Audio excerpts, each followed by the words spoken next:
My son Simon, he is 16, moved out of the room he used to share with his little brother and got his own room a few months back. Ever since, he's been complaining about his mom barging in without knocking and interrupting his sleep and studying. Sometimes when he's changing. I know that she's his mother, but he says he's got his own room and has a job and is learning to become an independent adult, but doesn't feel like his privacy is being respected even when that's his mom. He says he's not a kid anymore and is entitled to at least get a knock on the door before she comes in. He was getting tired of her not listening to him, so he came to me and said, "Dad, you need to help me set some clear boundaries with Mom." So I spoke to her about her need to knock before entering Simon's room. She was like, "What? And no, we're family, not strangers. Do you really expect me to foolishly knock on the door 5 times a day? That's ridiculous. Also, the knocks doors in their own home?" I told her my family, for instance. She made a face, then went on a rant about how my family hate each other's and the way they treat each other's like they were strangers is shameful. I told her family or strangers, it's about respecting one's privacy. We had an argument about it and I told her if she wasn't going to stop with the barging and refuse to knock on the door before entering, then our son will get a lock. She did it again at 11 p.m. She barged in when our son was asleep. He jumped up because he got scared. Once he told me this, I told him to go ahead and get a lock and pay for it with his own money. There was literally no other way. My wife saw it and got upset, and my brother was visiting when she was raising her voice at me if I really went ahead and got a lock for Simon despite her disapproval, and said that I caught her off guard and it's not okay. Because this teaches our children that they can manipulate one parent into doing what they want. I told her that Simon got the lock, not me, and I already warned her about the possibility of him getting a lock, because he was getting tired of her boundary crossing. So she should have expected this outcome. She mentioned the same above points in her defense and said locks mean secrets, and that's not good. My brother was sitting watching while she was complaining. She began chewing him out when he asked her to let Simon keep the lock and said it wasn't a big deal. She stopped talking to me and Simon till we removed the lock, but I've no intentions on doing that. I am a 32 years old female and getting married to my fiancé, a 41 male, next year. After we got engaged, I suggested it might be nice if I asked my fiancé's niece, who's 15, if she wanted to be a bridesmaid too. I've only met her a couple of times, so we're not close. But she seemed like a cool kid, and I thought it might be a nice way for us to bond / get to know each other / involve her in the wedding. She's the only niece / nephew on either side of the family. Anyway, cut to a few weeks ago and we're in my fiancé's hometown to visit his family and discuss wedding-related stuff. His brother, sister-in-law and their daughter came over, and I noticed this time that she was dressed a lot more androgynous than I remembered. The topic moved to wedding dresses and bridesmaids' dresses, and I could see she was immediately uncomfortable. Her parents, her mom really, and grandma were making comments about how she'd need to be more feminine / brush her hair, etc. And how nice it would be to see her like that. I'll be honest and say this hit a nerve with me, as I was very much a tomboy as a teenager, even though I'm not anymore. And it absolutely broke me whenever my relatives would say things like that. Eventually, her mother made a comment along the lines of, "It'll be nice to see you dressed like a girl for once." And she looked really sad / embarrassed / upset. In response, because that really hit a nerve, I immediately told her that my maid of honor would be wearing a trouser suit for the wedding and not a dress, and that I'd given all the bridesmaids the option of wearing anything they want as long as it's in the wedding color.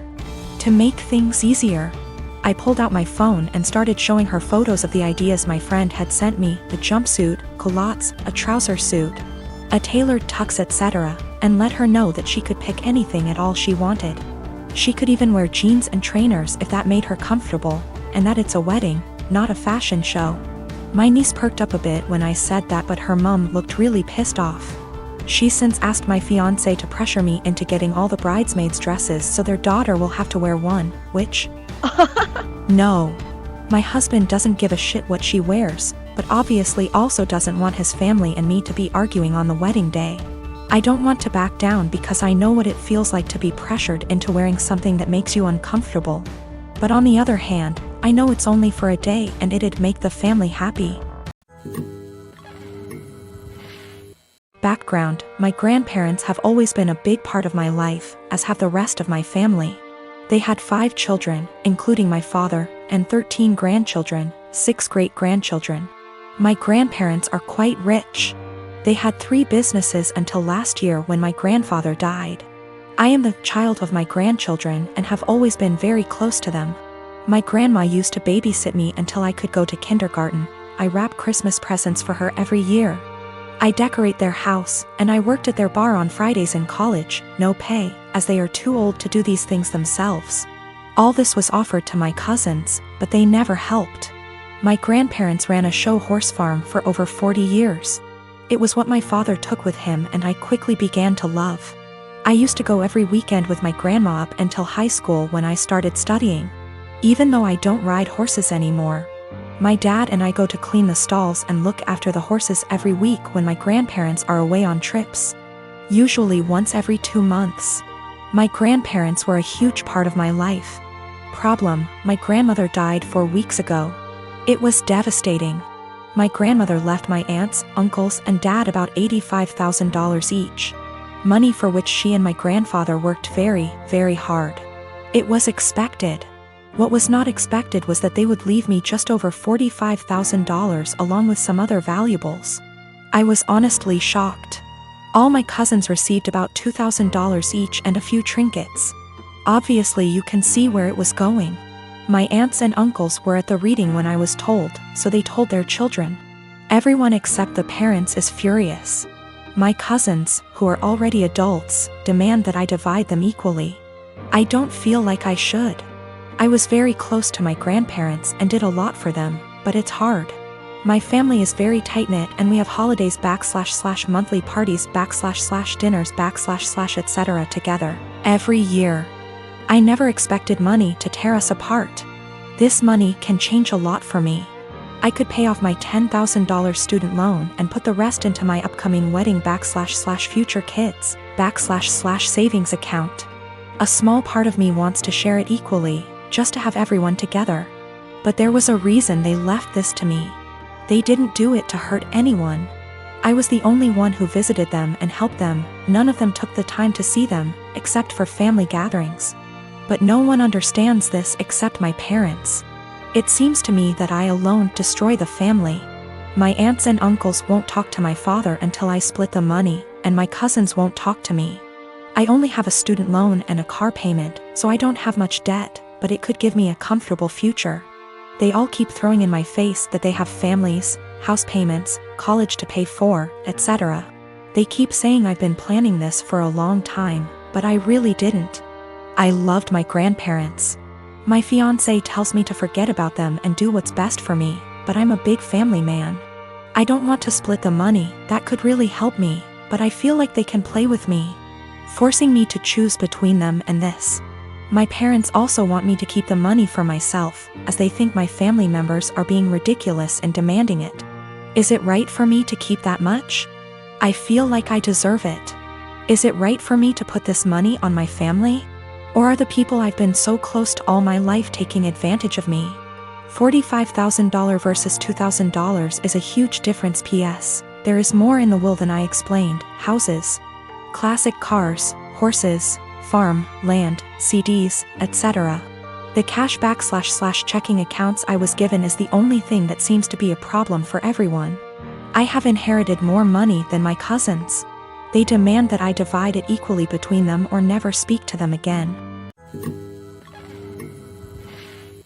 My twin sister, May, and I are identical. At the end of our first year of college, I was in a car accident, and I ended up with a facial scar and major trauma. I started seeing a therapist because of the nightmares and the fact that I was panicking anytime I got into a car. That led to me realizing there were some deeper issues, which we worked on. As part of that work, I got a physical. Started working with a dietitian to fix my diet and the smorgasbord of vitamin deficiencies it caused. I started working out, strength training 3 days and sprints or hit on 3 with our older sis.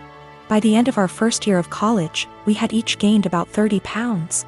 By the end of the next year, I had lost half of it, but I was smaller at 134 pounds than my previous 120 because of the muscle mass.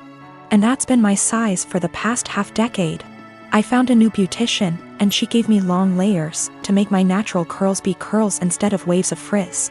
I always wanted but that my old one said would look bad and refused. I stopped bleaching it and let it go its natural dark blonde / light brown. I stopped spray tanning. Again, that's been my look for the past 5 years.